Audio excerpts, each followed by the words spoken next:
Hello and welcome back to my channel, or welcome for the first time if you're new. I am doing yet another upcycled video, but what can I say? I enjoy them. So today I'm showing you how to make this, I don't know what to call it, halter? I mean, I guess it is kind of a halter top.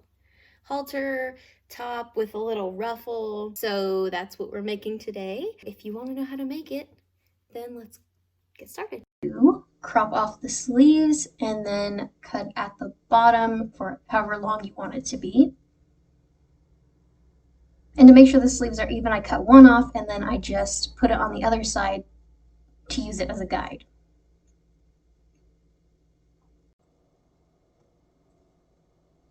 Then I'm just putting it on inside out and pinning some darts just to make it fit me. So go ahead and sew those all in place, try it on, and then you can cut off the excess fabric.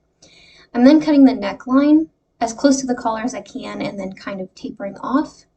I do that on the back too, so the back is going to be a little bit higher. Next, I'm just folding over and hemming the armholes.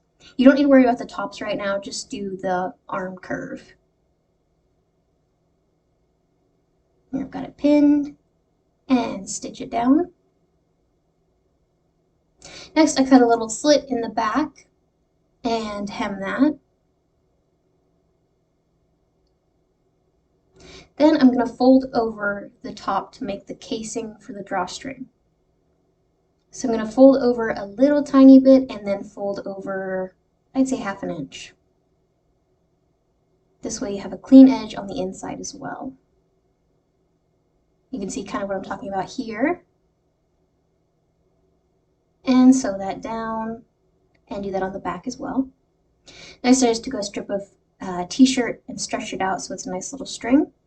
And I threaded it through and tied it in the back. So the top is done now. Now we're just going to work on the ruffle.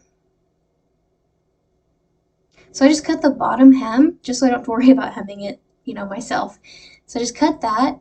It's already in a loop, and then I used a needle and thread to gather it and match it to the size of the top that you've got. I then pin it right sides together around the bottom and sew it in place. You can then remove the basting stitch and then do a top stitch to make sure the ruffle lies flat. And then you're done.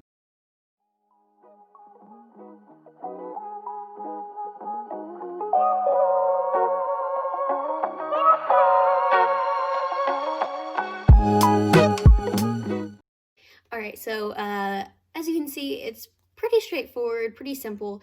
One thing I will mention is with my ruffle, it's not very ruffly. It doesn't have very many gathers because my shirt originally wasn't all that big on me. So once I took it in to fit me more, the bottom of the shirt wasn't really big enough to make a lot of ruffle or a lot of gathers. So I would just say that if you're in the same boat, then I would, instead of just using the bottom hem, just to save some work, I would cut a couple of strips of the t-shirt material from what you cut off the bottom. Cut a couple of strips and sew them together to make a longer loop and gather that so you can have more ruffles and hem that and everything. So if you want kind of more defined gathers, I would definitely suggest that. I kind of wish I would have done that for mine. As you can tell, it kind of lays flat in some areas and isn't completely even. But otherwise, I do really like this. I'm really happy with the fit. As always, I hope you guys enjoyed this video. If you did, please give it a thumbs up. I would really appreciate that. Leave me a comment if you want to say hey or leave a suggestion or anything for future tutorials. But otherwise, thank you so much for watching, and I will talk to you in my next video.